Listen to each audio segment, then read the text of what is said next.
the truth is, if you want to control a society, you need to control the men, because it's men which riot and cause revolutions. It's men which can fight. It's men which can really make serious change. I mean, women can scream and complain, but they can be largely ignored.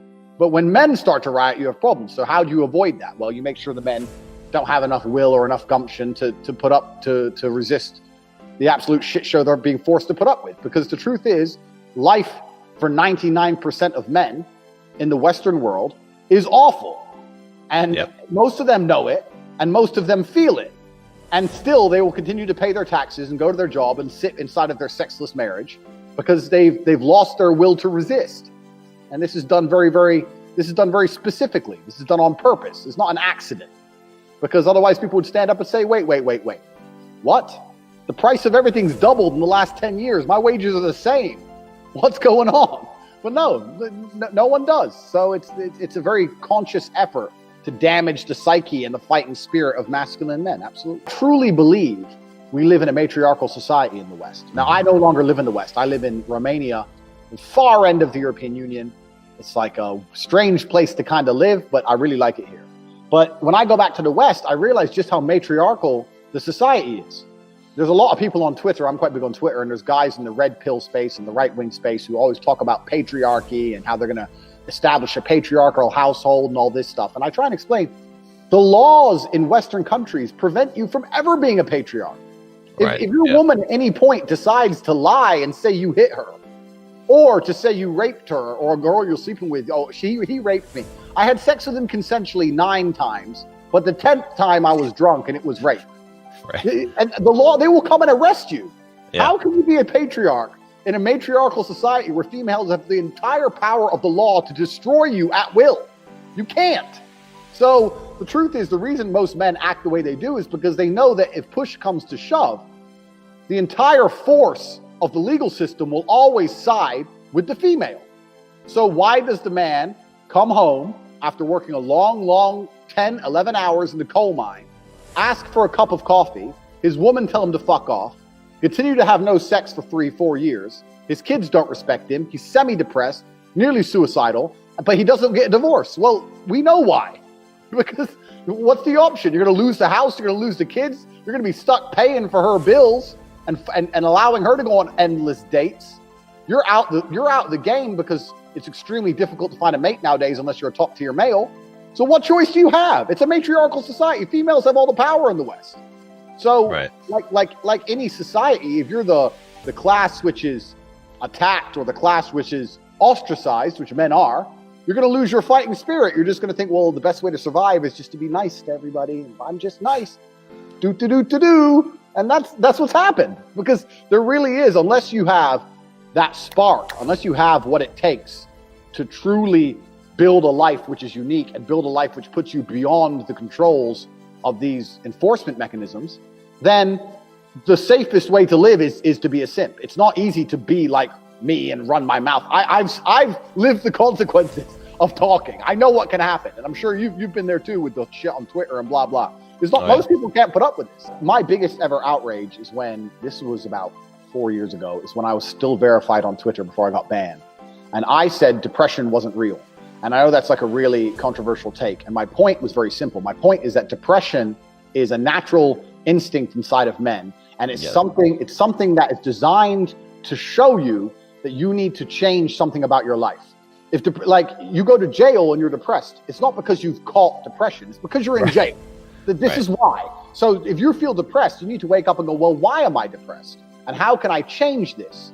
I had people message me saying, you don't understand how it feels. I'm fat and I can't get a girlfriend because I'm depressed. I said, no, you're depressed because you're fat and you can't get a girlfriend. Right. You got it the wrong way around. So when I said depression wasn't a clinical disease and it's simply the result of not living a life that you truly enjoy and you're not happy with, it blew up. It went huge. I had Hollywood stars. I had J.K. Rowling and the guy who plays the Incredible Hulk, and everyone was coming for me.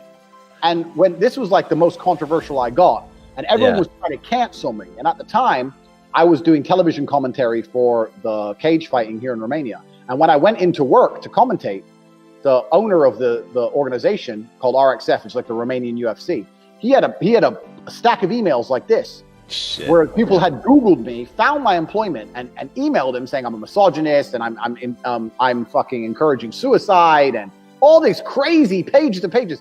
And he sat down there and goes, "What's this?" I was like, "Bro, in the West, this is what they do." And he was laughing out loud. He's Romanian. So he's reading emails going, "These people have no life. What are these people?" I was like, he goes, "What do they want me to do?" I was like, they're hoping you're going to fire me. The whole boardroom was laughing, and they threw the emails away, and we carried on with life because we're not in a society which is held ransom. I'm lucky to live in a society which is not held ransom by these people. But in America, if I had a normal job, it would have been it. You know, it's absolutely crazy now. So, and what happens when you take away a man's speech? If a man's not free to talk, what's a man free to do? That's the first way you demasculinize a man. You tell him to shut up. I say this to people. I'm depressed. I'm like, well, life's depressing. You're getting older. You're going to die. You know, there's a whole bunch of people with a bunch more money than you. Welcome to the fucking real world. Life's depressing. Are you a bitch? You're going to cry about it? Or you're going to do something about it? Like, life is depressing. Who told us? Tell me where it says in the human handbook that we're supposed to be happy all of the time. Right, we're not supposed to be happy. We're supposed to survive. Now, if you're a man, you can survive even if you're miserable. I say this all the time. Give me depression. You wouldn't even notice. This is what pisses them off because they're like, "Oh yeah, you wouldn't be able to function." I guarantee I can still drive my Lambo and fuck women. I guarantee you. Right. Try me. Because I refuse to be such a baby that I'm going to sit there and go, "Well, I feel a certain way, so I have to act a certain way." No. One of the number one tenets of masculinity, in fact, it's probably the primary tenet of masculinity, is acting different to how you feel. This 100%. Is the primary tenet of masculinity. Do you think the men on the Titanic felt like dying? No, but they acted a certain way because they were men. The women and the children are afraid and they're going to run. I'm afraid and I'm going to stay here because I'm a man. As a man, you have to control your emotions. So I don't give a shit if you're depressed. There's no excuse to not be an adult and make sensible decisions based on discipline alone. I'm too depressed to train. No, you lack discipline. Because I've felt miserable. Every single person has. I didn't miss a gym session ever. So I don't believe in that crap. I don't believe in it. And I don't believe in it because I know that the true cure to fixing people is to tell them, here's the example I gave when this whole thing blew up. I said, if I moved into a house and I heard squeaks in the night and I don't believe in ghosts, I'm going to attribute it to the wind and go back to sleep. If I move into the same house and hear the same squeaks, but I'm a big believer in ghosts, I'm going to start being scared. I'm going to call an exorcist. I'm going to say it's a ghost. So my point is, the same situation gets worse based primarily on my beliefs. If you don't believe in depression, you can't be depressed. Right. All you can be is, okay, I feel a bit pissed off. Time to get up and go get it. Let's hit the gym, bang, hit the club. I'm going to make some things happen in my life.